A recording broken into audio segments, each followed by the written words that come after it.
Саламатсыңарбы балдар? Бүгүнкү сабагыбыздын темасы этиштин ыңгайлары деп аталат. Бул теманы биз китебибиздин 210 көрсөк болот. Жаңы теманы түшүнүү үчүн өбөлгө болгон суроолорго жооп беребиз. Алгач биринчи сурообуз: этиш деп кандай сөздөрдү айтабыз? Этиш менен биз 5-классыбызда дагы таанышып өткөнбүз. Этиш деп кандай сөздөрдү айтабыз? Кандай суроолорго жооп берет? Этишке мисал келтиргиле. Андай эмесе бул суроолорго жоопторду дептерибизге жазабыз. Кыска, түшүнүктүү мисалдар менен жоопторун жазабыз. Суроолорду кайталайм. Этиш деп кандай сөздөрдү айтабыз? Кандай суроолорго жооп берет? Этишке мисал келтиргиле.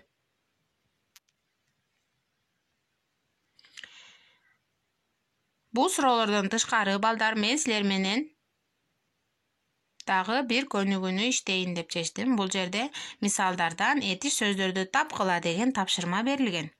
Биринчи мисалда күчүңө карап жыгач чап, өзүңө карап жолдош тап деген мисал берилген. Бул жерде этиш сөздөрдү табабыз.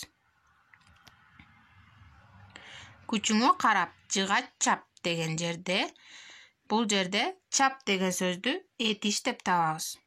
Өзүңө карап жолдош тап деген сүйлөмдө бул жерде дагы жолдошту эмне кыл тап деп этиш сөздү таап атабыз. Кийинкиде ал шаарга бармак. Ал шаарга эмне кылмак? Ал шаарга бармак. Абдылда келди. Жамал келе жатат. Абдылда эмне кылды? Абдылда келди. Жамал эмне кылып жатат? Ал келе жатат. Деп мисалдардан этиш сөздөрдү таап алдык балдар.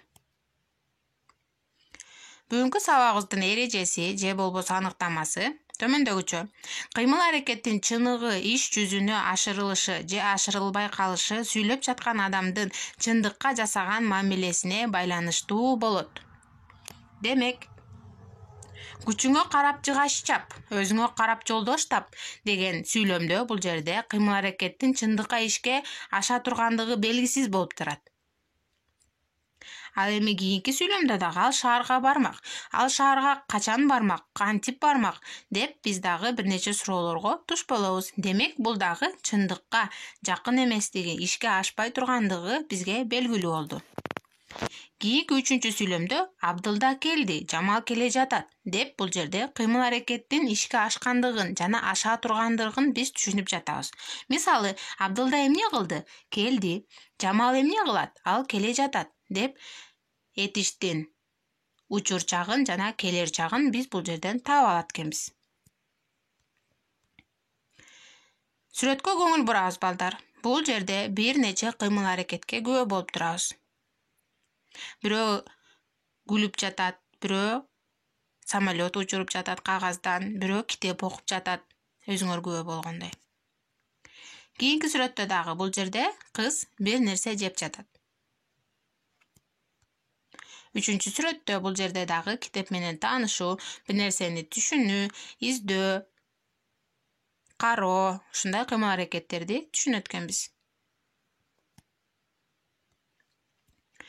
Этиштин ыңгайлары төмөндөгүдөй болуп бөлүнөт.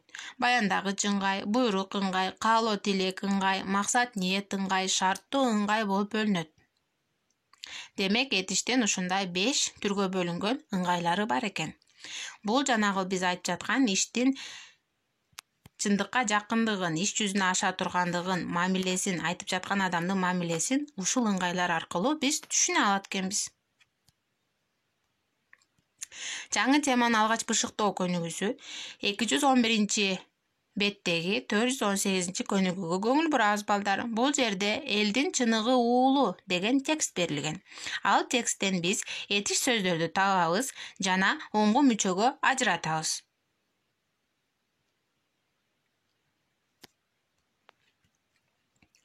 Кайтарым байланыш балдар. Биз сабагыбыздын башында этиш деп кандай сөздөрдү айтабыз? Эмнени түшүнөбүз этиш деген суроо берилген. Этиш деп кыймыл-аракеттин баардык түрүн түшүнөбүз. кыймыл аракетке тиешелүү болгон сөздөрдүн баардыгын айтабыз. Эмне кылып жатат, эмне кылат деген суроолорго жооп берет.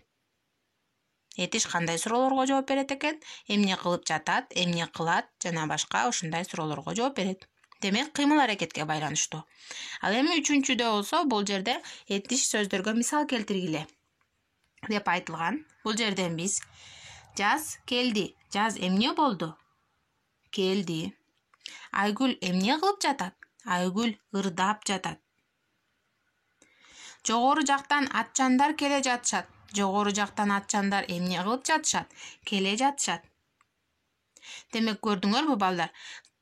Этиш бул кыймыл аракеттин баардык түрүн билгизеткен. Учур чагын, келер чагын, өткөн чагын түшүндүрөт жана дагы жекелик жана көптүк санда бөлүнөт экен. Мындан сырткары 5 ыңгайы бар экенин билдик. Балдар, үйгө тапшырма 419-көнүгү. Мен жакшы көргөн каарман деген темада кыскача дилбаян жазабыз. Өзүңөр билгендей эле, бул дилбаян өз ичине этиш сөздөрдү камтыш керек. Ушуну менен сабагыбыз аяктады, балдар. Дилбаяныңарды жазып, мага текшертесиңер. Ийгилик, балдар. Чоң рахмат.